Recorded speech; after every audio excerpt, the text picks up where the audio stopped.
Hey everybody, it's John from the Hustle Daily Show. Before we get into the show today, did you know that HubSpot launched an AI chatbot that helps you build awesome campaigns at scale with just a few prompts? It's called Campaign Assistant, and it's a totally free-to-use AI tool made for marketers and business leaders who spend hours a day on content creation. Campaign Assistant will transform the way that you build marketing campaigns at scale. Craft personalized emails, ads, and landing pages in just a matter of minutes. Just pick the content type, add the key selling points, and let the AI take it from there. And the best part, it works seamlessly with all of HubSpot's marketing and sales tools to scale your output across email, social, and more. So AI your way into the most effective campaigns yet at HubSpot.com/campaign-assistant.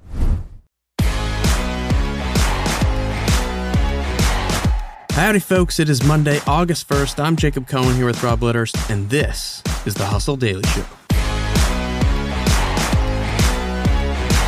Today, Rob's going to be telling us all about Juuls, not Juuls as in the fancy rocks. I'm talking about Juul, Juuls. Juul, the e-cig company that's seen its valuation absolutely vaporize into thin air.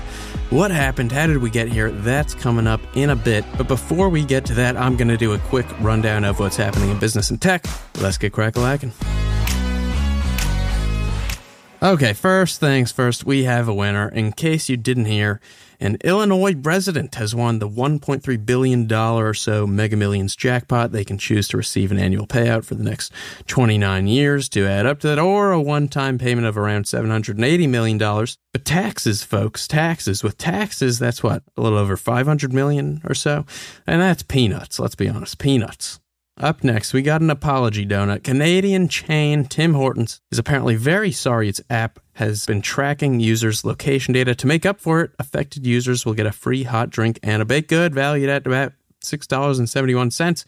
So go take advantage of that. Moving along, Netflix just sued the creators of an unofficial Bridgerton musical, aptly named The Unofficial Bridgerton Musical. Understandably, Netflix wasn't happy that a few musicians were using the show's IP to write a Grammy-winning theater album and sell out corresponding shows with $150 tickets. But I guess these people did a good job at that, so good that Netflix had to step in. And what else do we have? We have a celeb jet update. So last week, Juliet wrote all about celebrities taking tons of short trips on their private jets and how people are a little annoyed about the environmental impact this is having. The worst culprit of all was reportedly Taylor Swift, but now Taylor Swift's team has reportedly come out saying that her private jet is often loaned out, meaning she's not actually responsible for the 8.2 thousand metric tons of carbon it's emitted in the last 7 months. I think she has a song called Don't Blame Me or something like that, and I guess that applies here. Okay, before we get to the main story, I also just want to discuss Marvel Studios for a sec. There's a potential for an interesting story developing here. I just want to share some interesting thoughts and stats around it. Okay, so last week at Comic-Con in San Diego, the company showcased a humongous slate of new Marvel TV shows and movies. Now, since Disney acquired Marvel in 2009, the studio has produced 25 superhero films that have grossed a total of $25 billion or so. But, and there's always a but, here's what I think is interesting. The company now appears to be going through what seems like somewhat of a sentiment slump, I'm going to call it, where I've just personally seen a lot of discussion online lately that's focused around whether or not the thirst for Marvel is as strong as it once was and whether the business is seeing some cracks. And now, interestingly enough, the data might be starting to show some little cracks too. So for instance, the Wall Street Journal found the most recent Marvel movie in theaters, Thor: Love and Thunder, did great on opening weekend, but box office numbers dropped 68% in its second week, which was tied for the steepest drop for any Marvel movie ever. And consider this, for the half dozen Marvel movies since the beginning of 2021, the average box office was roughly half that of the half dozen movies that came out prior. Sure, you got the pandemic, but still, it just makes you wonder. And on top of that, there's also some research that's come out from Morning Consult shown how Americans are experiencing some superhero fatigue here and there.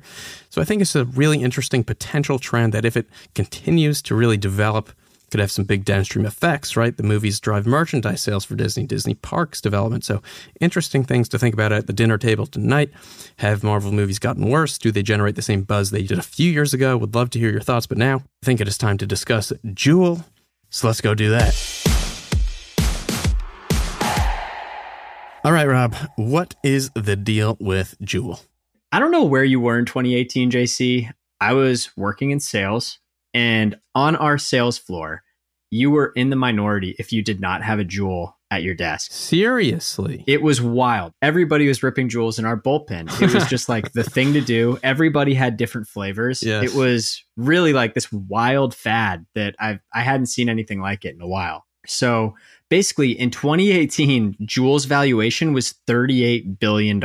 It was one of these insane Silicon Valley unicorn success stories. The idea, and I think the kind of narrative around Juul, was that it was a safer way to ingest tobacco, right, than smoking. Right. So Altria, the biggest name in tobacco, right? They own Marlboro. They own Philip Morris, I guess, who owns Marlboro. They own a bunch of other cigarette companies.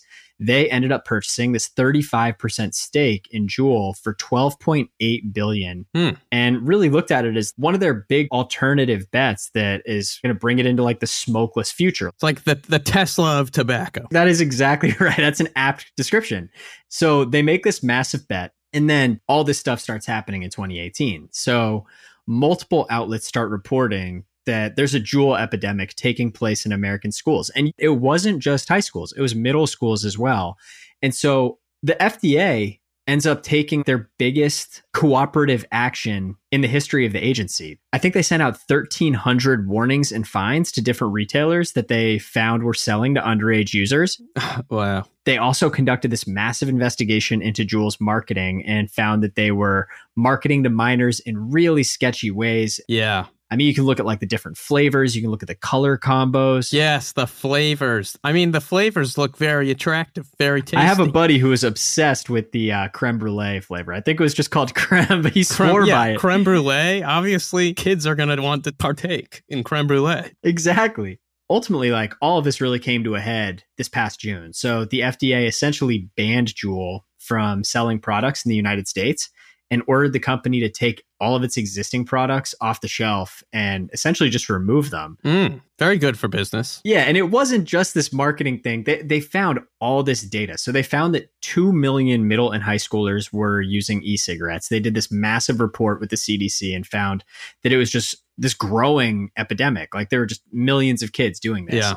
They also found that some kids were having seizures as a result. They were finding kids had other lung problems from using Juul. So there were all these health issues. So really questioning the healthier tobacco alternative, right? Yeah. But ultimately, it's kind of crazy. So if you fast forward from 2018 to today, the valuation of Juul has dropped from $38 billion to $1.3 billion. Whoa. And Altria's stake in Juul has dropped from $12.8 billion to $450 million. Yikes. A 97% write down, which is just crazy. Right. Anyway, there is a silver lining for Altria. So as part of their agreement with Juul, they had to sign a non-compete clause that prohibited them from launching their own e-cigarette brand. Okay. And this lowered valuation essentially allows them to scrap the non-compete and exit it. I guess the valuation is low enough that the terms of the agreement don't stand anymore. And so now they're allowed to bring their own e-cigarette brand to market. Sure. Which I'm sure they're going to do. And I'm sure they're probably going to employ some of the same tactics as Juul, probably be a little bit more careful with the marketing and all that stuff. But yeah. But smoking in general actually has had, interestingly enough, a little bit of a comeback. Has it really? The number of smokers rose for the first time, I believe, last year in maybe like 20 years, something along those lines. And, you know, there's a lot of reasons why that is. Probably something that had to do with the pandemic, people being home, bored, getting back into bad habits. Yeah. I'd love to see the correlation between how many people are binging Mad Men and picking up smoking. Yeah. You know, I'm really not an expert in this field, but here's a really interesting stat. Okay. I'm looking at a chart of the TV shows with the highest number of tobacco incidents. So yeah, the number one show by far is Stranger Things with 182 incidents. Wow. By far, it's twice the number of the second highest show is The Walking Dead. Orange is the New Black. So Stranger Things is, I mean, that's the most popular show in young American culture for sure at the moment, but I don't know. Interesting. I don't think we've seen the end of e-cigs, and I think we're probably going to see the next evolution pretty soon with whatever it is that Altria spins up. We've seen Stranger Things. All right, and that's going to do it for us today. Thanks for tuning in to the Hustle Daily Show. We're a proud part of the HubSpot Podcast Network. Our editor today is Ezra Trupiano. Our executive producer is Darren Clark.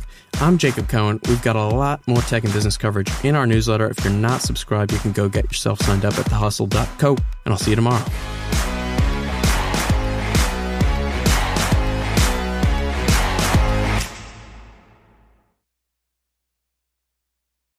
Hey guys, if you listen to the Hustle Daily Show on Google Podcasts, we want to let you know that the option will no longer be available pretty soon. Google is sunsetting its podcast app sometime in early 2024 in favor of YouTube Music, and we want to give you a heads up before it's too late, since that time's almost here. The Hustle Daily Show is available everywhere and anywhere that you listen to podcasts, like Apple Podcasts and Spotify. If you're using YouTube Music, we are there as well. If you're an Android fan, there are plenty of apps like Overcast, Pocket Casts, Player FM, and more. So just search for us wherever you decide to listen to your favorite podcasts.